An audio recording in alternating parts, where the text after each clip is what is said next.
Con el estudio de la palabra. Antes de comenzar con el estudio de lo que es la Torá para hoy, yo quería hablar sobre algo acerca de el nuevo pacto.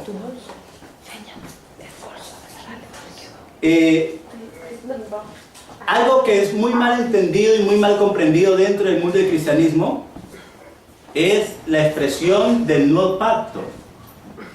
Y hoy en día el cristianismo, el mundo evangélico, habla, cuando se refiere al nuevo pacto, entonces habla de que la ley ya fue abrogada. Eso dice la iglesia cristiana hoy en día. Eso dice el mundo evangélico hoy en día. Pero el asunto no es qué dice el mundo evangélico. El asunto no es qué dice la mayoría.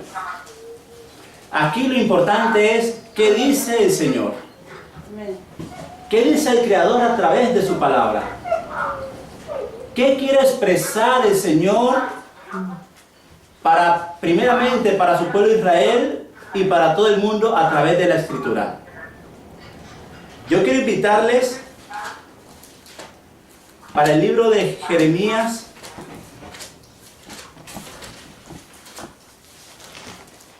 que abramos nuestras Biblias en el libro de Jeremías.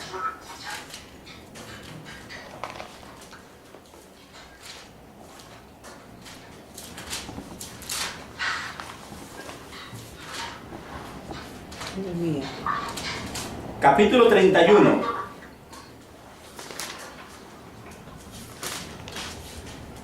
Verso 31.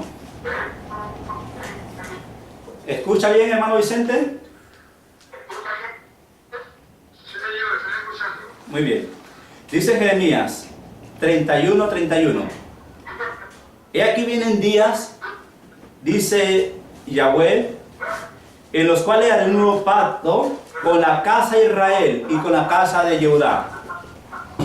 No como el pacto que hice con sus padres, el día que los tomé de su mano para sacarlos de la tierra de Egipto, porque ellos invalidaron mi pacto, aunque fui yo un marido para ellos, dice Yahweh.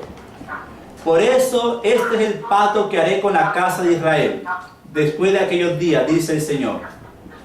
Daré mi Torá en su mente, y la escribiré en su corazón, y yo seré a ellos por Elohim, y ellos me serán por pueblo.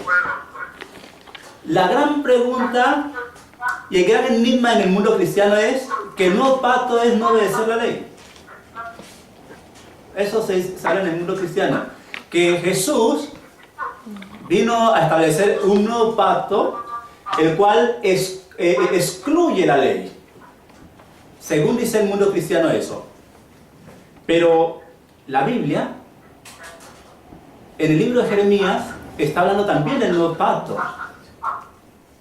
Y en el libro de Jeremías, el nuevo pacto no está excluyendo la ley. El nuevo pacto, según lo entiende Jeremías, dado por el Creador, no es sacar la ley y decirle al pueblo, dejen de obedecer la ley. El nuevo pacto en Jeremías está hablando principalmente del elemento donde es colocada la ley.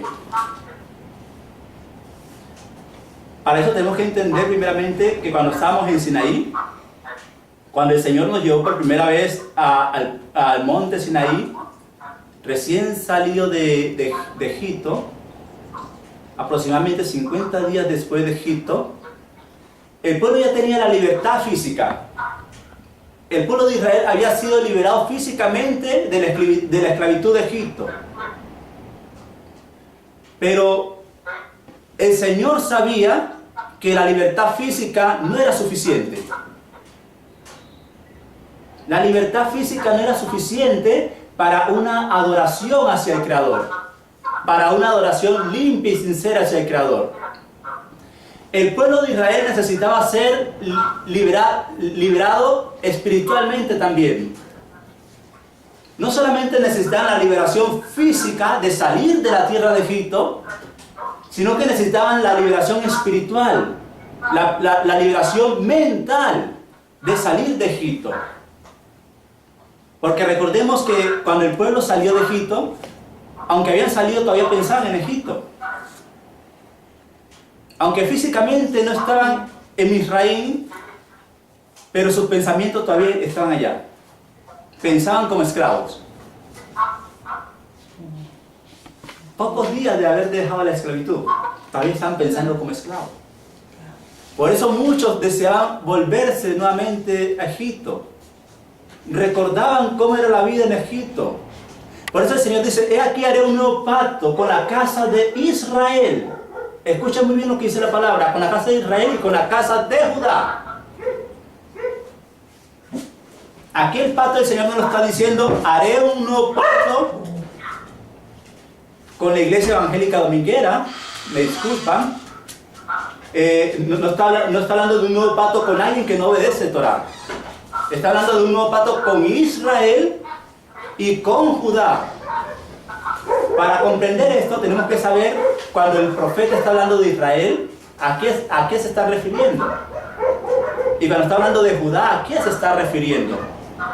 El profeta hace una distinción entre lo que es Israel y lo que es Judá. Recordemos que Jeremías profetizó para los últimos tiempos, antes que Judá fuera conquistado por los babilonios, en el reinado del rey Josías. Y Israel ya no existía. O sea, Israel, lo que eran las 10 tribus, ya estaban en la dispersión. Ya no existía Israel para ese entonces, en el tiempo que Jeremías está profetizando. En el tiempo que Jeremías está profetizando solamente existe como pueblo el pueblo judío, que era Judá, la tribu de Benjamín y media tribu de Leví. Las 10 tribus, el reino del norte ya no existía para ese entonces, pero el Señor a través de Jeremías lo incluye en el nuevo pacto. Haré un nuevo pacto con la casa de Israel, con la casa de Judá. Escuchen muy bien y tengamos muy en cuenta esto.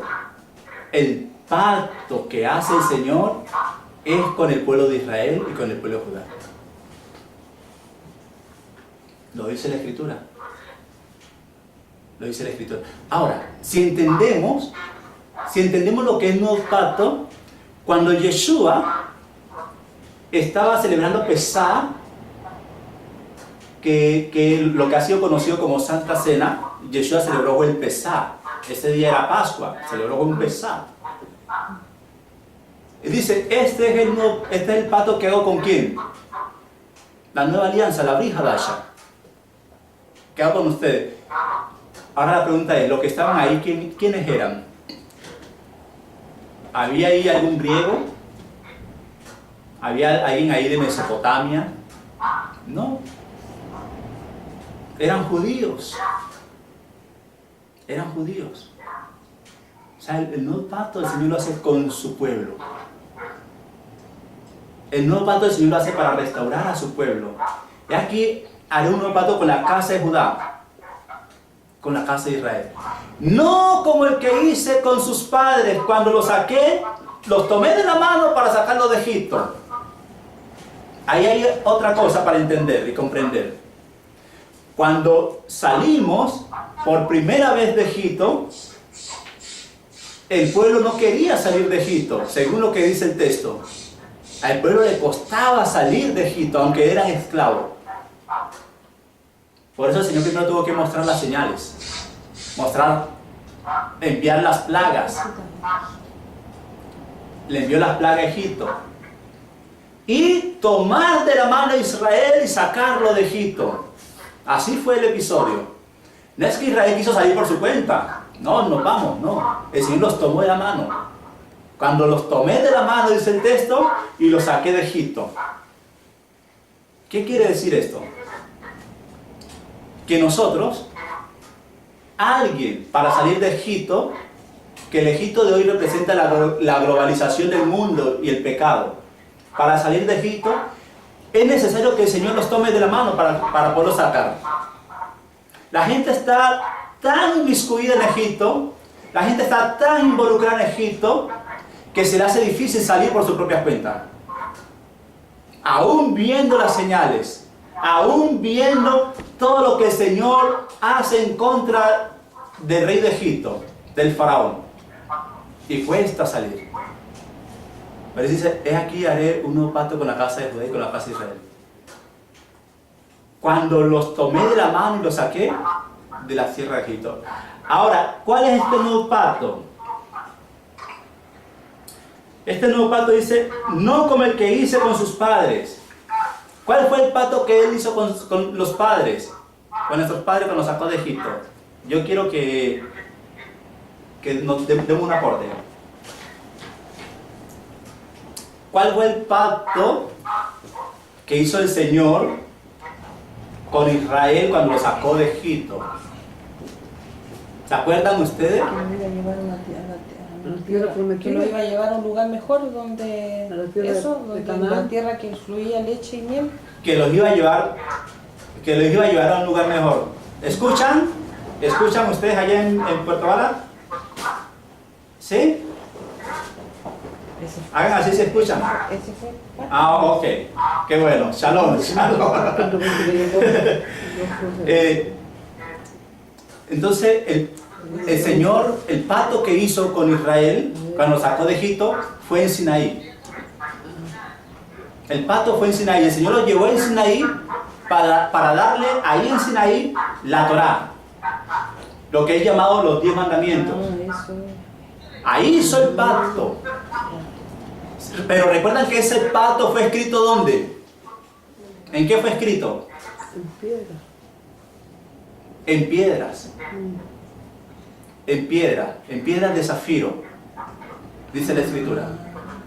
En piedra de zafiro. Pero dice el Señor que Él va a hacer un nuevo pacto con la casa de Judá y con la casa de Israel, no como el que hizo allá.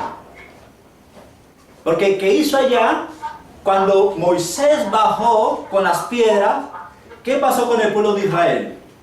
Estaba divirtiéndose y adorando a un becerro de oro. Estaban adorando un becerro de oro. Por lo tanto, Moisés partió las piedras. Dice que tomó el becerro de oro, lo derritió en el fuego y les dio a beber. Les dio a beber eso. Y ese día murieron 3.000 personas. Pero de aquí el Señor va a hacer un nuevo pacto. Ahora el nuevo pacto no es que el Señor va a cambiar la ley. Y no es que el Señor ha dicho, no, en este nuevo pacto ya no es el Shabbat, sino que es el domingo. No. El nuevo pacto aquí no está hablando de cambiar la ley. El nuevo pacto está diciendo, y escribiré mi ley, ¿dónde?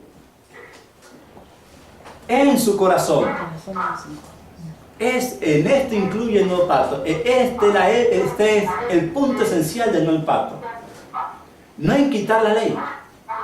No en quitar la Torá, sino en escribirla en el corazón. Aquí va, el nuevo pacto va en el lugar donde se escribe. El primero fue escrito ¿dónde? En piedras. Ahora el nuevo pacto es escrito en el corazón. Escribiré mi Torá en el corazón. Pero escuchen muy bien. Para que la Torá sea escrita en el corazón, tiene que haber un milagro. Tiene que ocurrir un milagro. Ya que recordemos que el primer pacto fue escrito ¿dónde? En piedras. Y el corazón es símbolo de piedra también. El corazón es símbolo de piedra. Entonces el milagro que tiene que haber es que ese corazón de piedra se convierta en ¿qué cosa? En corazón blando. Entonces eso tiene que haber. No puede ser el nuevo pacto escrito en un corazón de piedra. Porque el Señor está diciendo que el nuevo pacto no lo va a hacer como el antiguo que fue hecho en piedras, sino que ahora lo va a escribir en el corazón. Yo quiero invitarle al libro de Ezequiel, capítulo 36.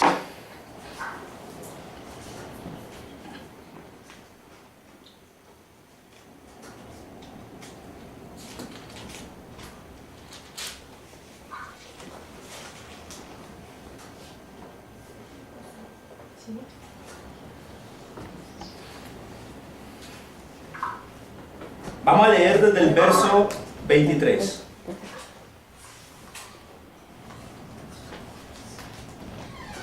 Ezequiel, parece que se fue la señal en Portugal. Ah, no. Ezequiel 36, verso 23 hasta el 27. Ezequiel, ¿cuánto es? 36. 36. Hasta el 26. Dice lo siguiente: santificaré mi gran nombre, profanado entre las naciones, el cual profanasteis ustedes en medio de ella, y sabrán las naciones que yo soy Yahweh, no Jehová. Porque en ese entonces ni siquiera Jeremías pensaba que se iba algún día a cambiarle el nombre y se le iba a colocar Jehová. Claro. Cuando Jeremías escribió, no escribió yo soy Jehová. Él escribió el tetragramatón. Yud Hei Bai Hei. Yud Hei Bai Hei. ¿Sabe qué quiere decir esto? Así se pronuncia. Que el Señor va a santificar su gran nombre. Está llegando el momento en que todas las naciones están conociendo el nombre del Creador. De una u otra forma están conociendo el nombre del Creador. ¿Por qué? Porque el nombre del Señor ha sido profanado. ¿Cómo yo lo profano? Cuando lo llamo por un nombre que no es. Lo tomo como de burla. Valesca, ¿te gustaría que te llamaran de otra forma? No. ¿Cierto que no? No. ¿Qué sentirías? ¿Que se están burlando de tu nombre? ¿Ahí allá en Valdivia, en Puerto Vara, le gustaría que lo llamaran de otra forma? ¿No? ¿Hermano Vicente le gustaría que lo llamaran de otra forma? Dice, el cual profanaste en medio de ella, y sabrán las naciones que yo soy Yahweh, dice Yahweh el Adón, cuando sea santificado entre vosotros delante de sus ojos. Y yo, está hablando el Señor, os tomaré de las naciones. ¿De cuáles naciones? De Colombia, de Chile, Argentina, Asiria, hasta Egipto. De todas las naciones. Los tomaré de las naciones. Y os recogeré de todas las tierras y os traeré a vuestro país. Profecía.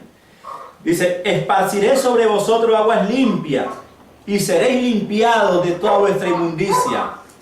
Las aguas limpias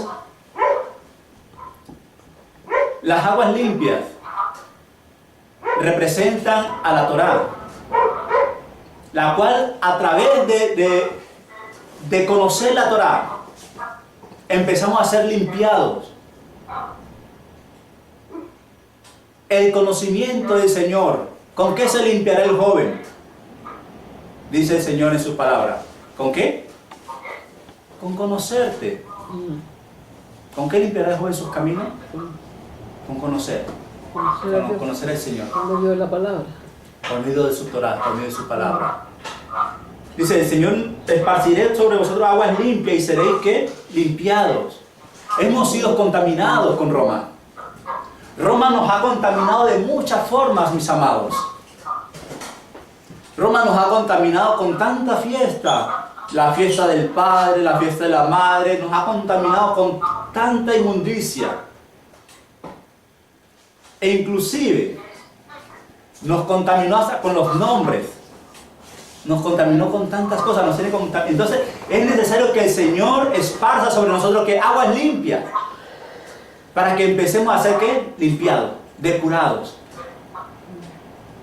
Si estamos limpios no necesitamos aguas limpias, pero si estamos sucios, si estamos inmundos, entonces necesitamos aguas limpias. Y seréis limpiados de toda vuestra inmundicia y de todos vuestros ídolos os limpiaré. No en vano dice que de los ídolos. ¿Qué es lo que hoy el mundo más tiene? ¿Qué es lo que hoy el mundo más ama? La idolatría. ¿Cuántos ídolos hay en tu vida? ¿Cuántos ídolos hay en la vida del ser humano? ¿Cuántos ídolos hay en la vida del cristiano? ¿Cuántos ídolos hay en la vida del creyente? Tantos ídolos. nosotros, los que creemos en el Mesías, no debemos de ser idólatras. Debemos de confiar y creer en el Dios que es invisible, en el Dios que es sin figura, en el Dios que es sin figura. Por lo tanto, nosotros no nos hacemos imágenes alguna. No debemos hacernos imágenes alguna, porque nosotros creemos en el Dios invisible. Amén. Hoy el mundo está lleno de idolatría. Hoy el mundo está lleno de paganismo. Pero el Señor dice que para esos tiempos va a limpiar a su pueblo, a Israel. Dice, y para limpiarlo, el Señor va a hacer algo precioso, va a hacer un milagro. Dice, os daré corazón nuevo. Versículo 26. Y pondré espíritu nuevo dentro de ustedes. Y quitaré de vuestra carne el corazón de piedra. Recuerden que el primer pacto fue escrito en piedras. Y el Señor aquí está hablando de que este nuevo pacto ya no va a ser escrito en piedras, sino en los corazones. Como les decía, si el corazón es de piedra, ¿se puede escribir ahí? ¿Se puede hacer? ¿Será que el Señor puede hacer un nuevo pacto en un corazón de piedra? No. Tiene que hacerlo en un corazón de carne. Saben que hoy en día la mayoría de la gente del mundo cristiano, la mayoría nos han enseñado a tener un corazón de piedra. Te dirán, ¿pero por qué? Sí. La palabra corazón viene etimológicamente de la palabra coraza. Y las corazas son algo fuerte para el soldado protegerse de los dardos. Y es algo impenetrable. Las corazas son algo impenetrable. Pero el Señor quiere quitar esa coraza y quiere dar un levá. Ahora, levá, que es la palabra que se puede traducir a corazón, es muy distinta en el hebreo a lo que se traduce corazón en español. Levá significa blando, algo blando, algo dócil, algo que se puede palpar. Eso es levá. Entonces el Señor va a quitar esa coraza y va a empezar a dar un levá, corazón nuevo, y pondré espíritu nuevo dentro de vosotros. Ruach, espíritu nuevo dentro de vosotros, y quitaré de vuestra carne el corazón de piedra. Y entonces ahora sí os dará un corazón de carne. Pondré espíritu nuevo. Hoy en día, dentro del mundo evangélico, popular, pentecostal, metodista, dentro del mundo evangélico, se habla de que el espíritu, de que ahí cuando recibe el espíritu es cuando empieza a hablar en lenguas que no se entienden. El espíritu, dice, alguien que recibe el espíritu es alguien que tiene Torah en su corazón. Alguien que tiene la ley en su corazón, entonces ha recibido el espíritu. Porque dice, pondré espíritu nuevo dentro de vosotros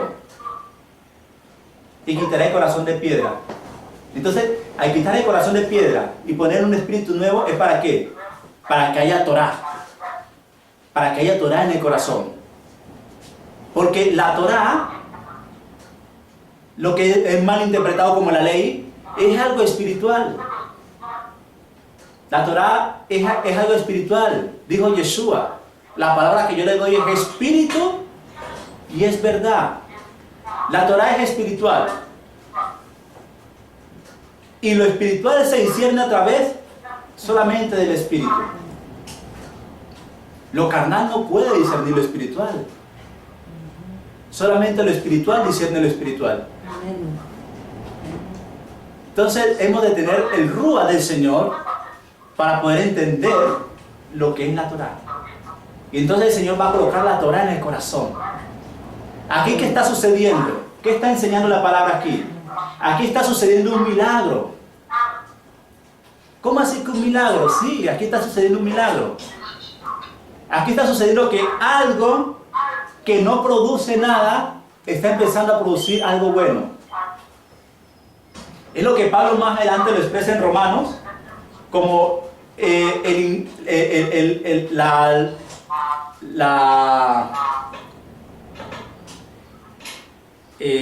la higuera, perdón,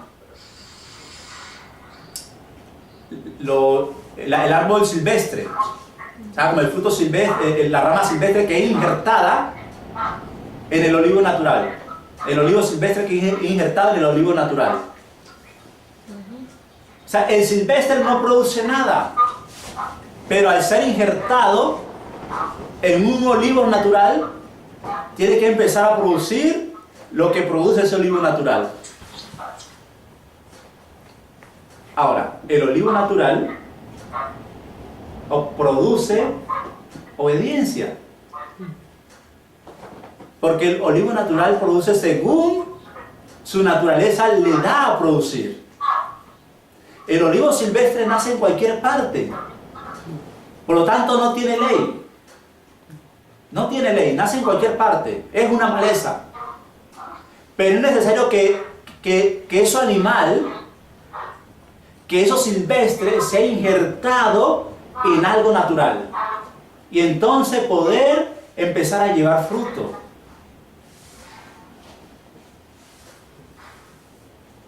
Mis amados, dice el versículo 27, y pondré dentro de vosotros mi espíritu, y haré que andéis en mis estatutos, y guardéis mis preceptos, y lo pongáis por obra. Aquí puede venir alguien diciendo que tiene el espíritu del Señor, pero si no obedece la Torá, queda descartado por la Escritura. Dice, y pondré mi espíritu, ¿para qué? Para que andéis en mis estatutos. Si alguien me dice, no, es que yo tengo el Espíritu del Señor, y ni siquiera conoce qué es Shabbat, ni siquiera sabe qué es Shabbat, y piensa que el domingo es el día del Señor, ahí nos daremos de cuenta que esa persona realmente no tiene el Espíritu del Señor. Porque dice, pondré mi Espíritu y haré que andéis en mis estatutos. Qué tan distinto lo que enseña el mundo cristiano, ¿no? Que tener el espíritu es alguien que danza hasta sin cansar, alguien que habla en lengua que no se entiende y entonces ya tiene el espíritu. Pero en la casa, ¿cuáles son sus frutos? En su trabajo, ¿cuáles son sus frutos? ¿Qué Torah hay en su corazón?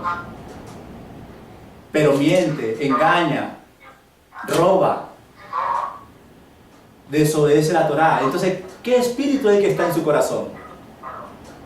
¿Será el espíritu de Elohim? No. La escritura es fácil. El Señor nos da a comprender las cosas sencillamente. No existen métodos mágicos. Solamente el Señor nos da a entender su palabra por misericordia. ¿Amén? Amén. Entonces, eso en cuanto a la ley, eso en cuanto al nuevo pacto. Entonces cuando nos digan, no es que ahora no estamos en el viejo pacto, ahora estamos en el nuevo pacto, ¿será que el nuevo pacto nos da la autoridad para desobedecer la Torá? No. Antes bien, aquel que está en el nuevo pacto debe obedecer más la Torá, porque la Torá quiere decir que la Torá está en su corazón, está en su levá. Y entonces él tiene que producir, porque del corazón salen ¿qué? Las acciones del hombre. Entonces ahí nos damos cuenta si la persona tiene Torá, si la persona está andando en el nuevo pacto o no. Ese es el nuevo pacto. El nuevo pacto no es que Jesús vino a abolir la ley, en ninguna manera.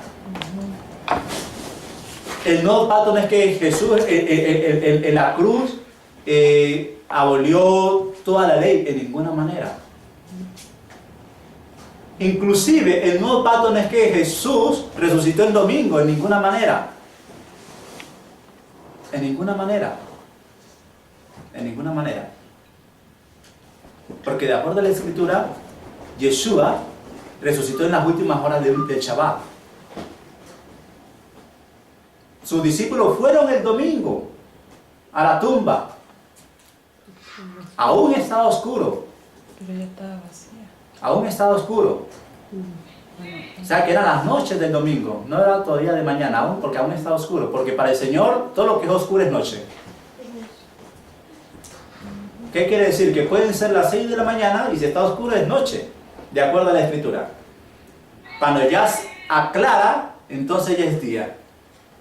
Roma sí nos enseñó, Roma enseñó que a las 12 es de noche. es el día, que a las 12 ya empieza la mañana. Y decimos las 12 de la mañana, que la 1 de la mañana. Existe la 1 de la noche y existe la 1 de la tarde. La 1 de la mañana no existe. No existe en ninguna parte. ¿El día o la noche? O yo pregunto, a la 1, que se llama la 1 de la mañana, ¿está de mañana? ¿Está claro? No. Está oscuro. ¿Y entonces por qué le decimos 1 de la mañana? Es algo ilógico, Sí. ¿cierto? Sí. Es algo ilógico, solamente pensar un poco de lógica ahí. Es algo ilógico. Muy bien, eso en cuanto al nuevo pacto.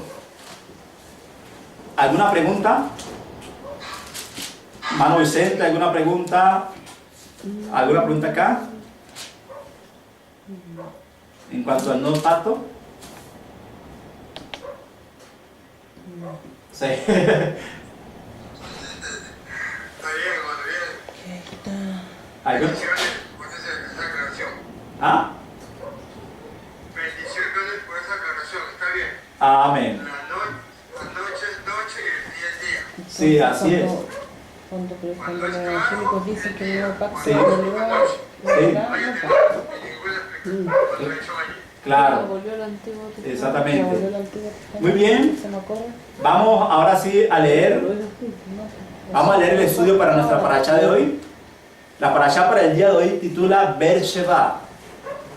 Vamos a leer Bereshit, Génesis, capítulo 26, verso 23.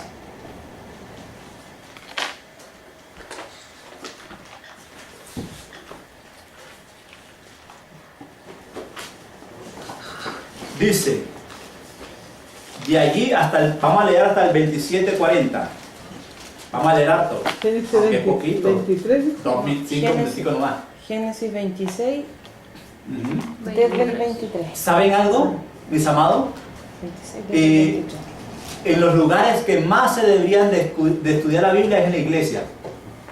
Pero ¿sí sabían algo? Que en el lugar donde menos se lee la Biblia es en la iglesia. Sí.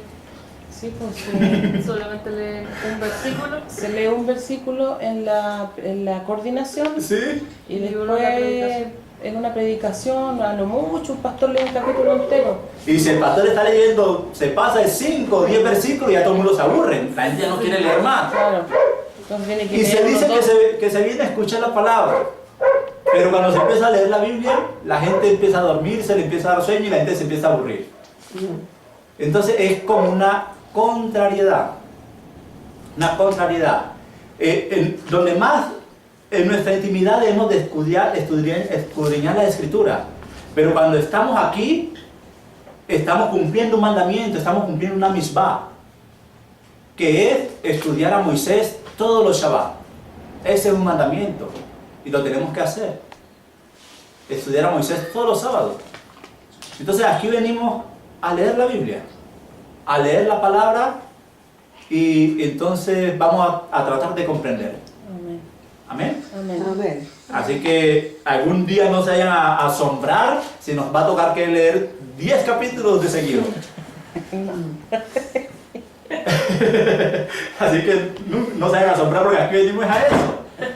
A escuchar la palabra del Señor. Amén. Amén. O si no, nos quedamos en nuestra casita. Bueno, entonces se dice, de allí subió a Beersheba y se le apareció Yahweh aquella noche y le dijo, yo soy el Elohim de Abraham, tu padre, no temas, porque yo estoy contigo y yo bendeciré y multiplicaré tu descendencia por amor de Abraham mi siervo. Edificó allí un altar e invocó el nombre de Yahweh y plantó allí su tienda y abrieron allí los siervos de Isaac un pozo. Y Abimelech vino a él desde Gerar y a Susá, amigo suyo, y Ficol, capitán de su ejército, Y les dijo Isaac: ¿por qué venís a mí? Pues que me habéis aborrecido y me echasteis delante de vosotros. Y ellos respondieron: hemos visto que Yahweh está contigo, y dijimos: hay ahora juramento entre nosotros, entre tú y nosotros, y haremos pacto contigo, que no nos hagas mal, como nosotros no te hemos tocado, y como solamente te hemos hecho bien y te enviamos en shalom, tú eres ahora bendito de Yahweh. Entonces él les hizo banquete, y comieron y bebieron, y se levantaron de madrugada, y juraron el uno al otro, e Isaac lo despidió, y ellos se despidieron en shalom. En aquel día sucedió que vinieron los criados de Isaac, y le dieron nuevas acerca del pozo que había abierto, y le dijeron: hemos hallado agua. Y lo llamó Seba, Shiva, lo llamó Shiva. Por esta causa el nombre de aquella ciudad es Beersheba hasta este día. Y cuando Esaú era de 40 años, tomó por mujer a Judí, hija de Beri Eteo, y a Basemá, hija de Elón Eteo, y fueron amargura de espíritu para Isaac y para Rebeca. Aconteció que cuando Isaac envejeció y sus ojos se oscurecieron, quedando sin vista, llamó a Esaú, su hijo mayor, y le dijo: hijo mío. Y él respondió: heme aquí. Y él dijo: he aquí yo soy viejo, no sé el día de mi muerte. Toma pues ahora tus armas, tus aljaba y tu arco, y sal al campo y tráeme caza. Llame un guisado como a mí me gusta, y tráemelo y comeré, para que yo te bendiga antes que muera. Y Rebeca estaba oyendo, y cuando hablaba Isaac a Esaú su hijo, y se fue Esaú al campo para buscar la caza que había de traer. Entonces Rebeca habló a Jacob su hijo diciendo: he aquí yo he oído que tu padre, que hablaba con Esaú tu hermano, diciendo: tráeme caza, y hazme un guisado para que coma y te bendiga en presencia de Yahweh antes que yo muera. Ahora pues, hijo mío, obedece a mi voz en lo que te mando, y ve ahora al ganado y tráeme de allí 2 buenos cabritos de las cabras, y haré de ellos viandas para tu padre como a él le gusta. Y tú llevarás a tu padre y comerás, para que él te bendiga antes de su muerte. Y Jacob dijo a Rebeca, su madre: he aquí Esaú mi hermano es hombre velloso, y yo lampiño. Quizá me palpare mi padre y me tendrá por burlador, y traeré sobre mí maldición y no bendición. Y su madre respondió: hijo mío, sea sobre mí tu maldición, solamente obedece a mi voz, y ve y tráemelos. Entonces él se fue y los tomó y los trajo a su madre y a su padre. Él lo trajo a su madre, y su madre hizo guisado como su padre le gustaba. Y tomó Rebeca los vestidos de Esaú su hijo mayor, los preciosos de aquel que ella tenía en casa, y vistió a Jacob su hijo menor, y cubrió sus manos y las partes de su cuello donde no tenía vello, con las pieles de los cabritos, y entregó los guisados y el pan que había preparado en manos de Jacob su hijo. Entonces este fue a su padre y dijo: padre mío. E Isaac respondió: heme aquí, ¿quién eres, hijo mío? Y Jacob dijo a su padre: yo soy Esaú tu primogénito. He hecho como me dijiste, levántate ahora y siéntate y come de mi casa para que me bendigas. Entonces Isaac dijo a su hijo: ¿cómo es que la hallaste tan pronto, hijo mío? Y él respondió: porque Yahweh tu Elohim hizo que la encontrase delante de mí. E Isaac dijo a Jacob: acércate ahora y te palparé, hijo mío, por si eres mi hijo o no. Y se acercó Jacob a su padre Isaac, que le palpó y dijo: la voz es la voz de Jacob, pero la mano es de Isaac. Y no le conoció. porque sus manos eran vellosas como las manos de Esá. Y le bendijo. Y dijo, ¿eres tú mi hijo Esá? Y Jacob respondió, yo soy. Dijo también, acércamela, y comeré la casa de mi hijo para que yo te bendiga. Y Jacob se la acercó, e Isaac comió, le trajo también vino y bebió. Y le dijo Isaac a su padre, acércate ahora y bésame, hijo mío. Y Jacob se acercó y le besó. Y olió Isaac el olor de su vestido y le bendijo diciendo, mira el olor de mi hijo, como el olor del campo que Yahweh ha bendecido. Elohim pues te dé el rocío del cielo y de la grosura de la tierra, y abundancia de trigo y de mosto. Sírvante pueblos y naciones se inclinen a ti. Sé Señor de tus hermanos, y se inclinen ante ti los hijos de tu madre. Maldito los que te maldijeren, y bendito los que te bendijeren. Y aconteció luego que Isaac acabó de bendecir a Jacob, y apenas había salido Jacob delante de Isaac su padre, que Esá su hermano volvió de cazar. E hizo él también guisado, y trajo a su padre, y le dijo, levántate mi padre, y come de la casa de su hijo, para que me bendiga. Entonces Isaac su padre le dijo, ¿quién eres tú? Y él dijo, yo soy tu hijo, tu primogénito, Esaú. Y se estremeció Isaac grandemente, y dijo, ¿quién es el que vino aquí, que trajo casa y me dio y comí de todo antes que tú? Yo lo bendije, y será bendito. Cuando Esaú oyó la palabra de su padre, clamó con una muy grande y muy amarga exclamación. Y le dijo, bendíceme también a mí, padre mío. Y él le dijo, vino tu hermano con engaño y tomó tu bendición. Y Esaú respondió, bien llamaron su nombre Jacob, pues ya me ha suplantado 2 veces. Se apoderó de mi primogenitura, he aquí ahora ha tomado mi bendición. Y dijo, ¿no has guardado bendición para mí? Isaac respondió y dijo a Esaú, he aquí yo le he puesto por señor tuyo, y le he dado por siervos a todos sus hermanos, de trigo y de vino le he provisto. ¿Qué pues te haré a ti ahora, hijo mío? Y Esaú respondió a su padre, ¿no tienes más que una sola bendición, padre mío? Bendíceme también a mí, padre mío. Y alzó Esaú su voz y lloró.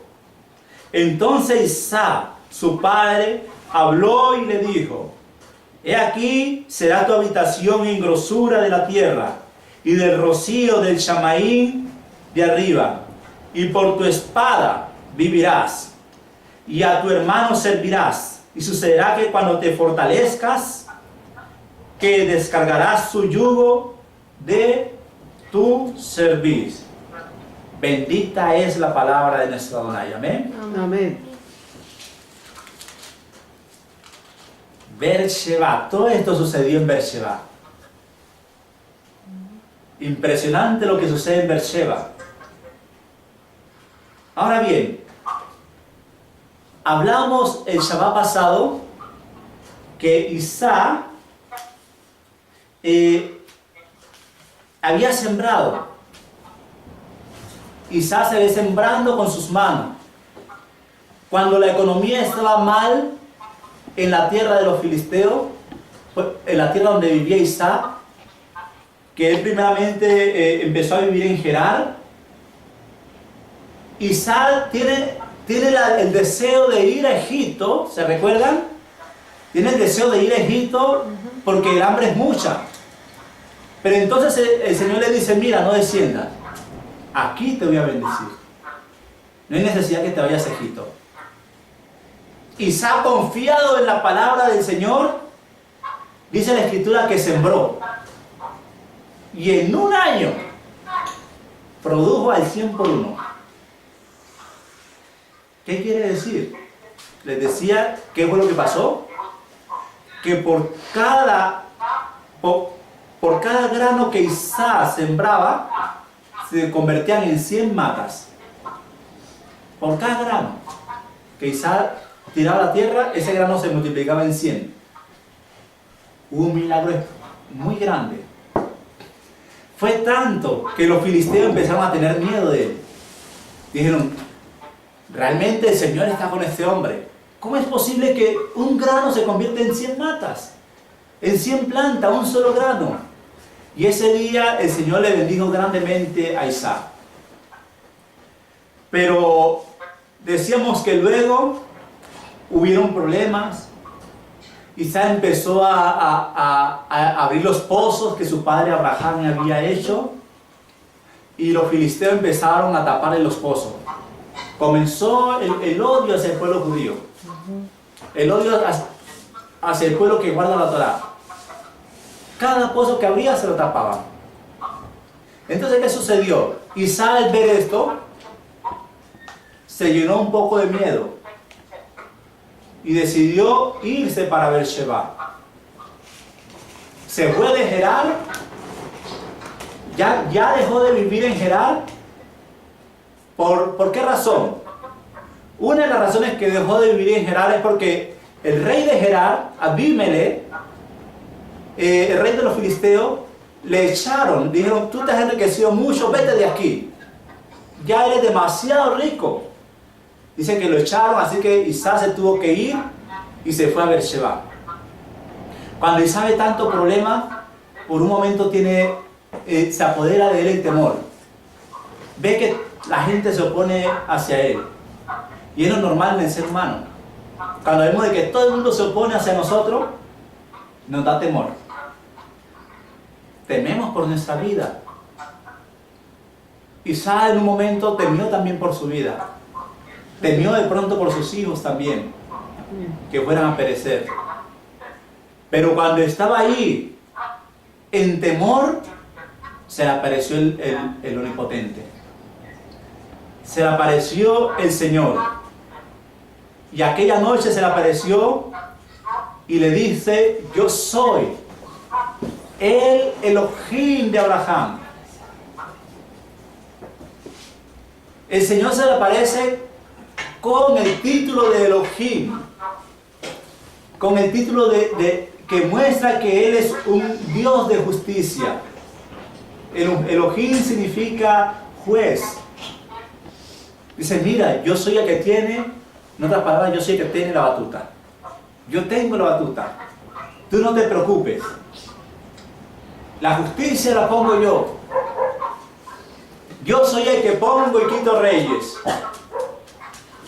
Y la palabra que le da era, yo soy el Elohim de Abraham, tu padre. Y le dice, no temas. No temas. En los momentos en que el hombre empieza a sentir miedo, el Señor le da esa palabra, no temas. Mis hermanos ahí en Puerto Vara, hay momentos en que hay dificultades. Hay momentos en que tenemos miedo. Todo el mundo se opone. Pero el Señor dice, no temas. Hermano Vicente, Isaac tuvo temor porque vivía en una tierra extraña.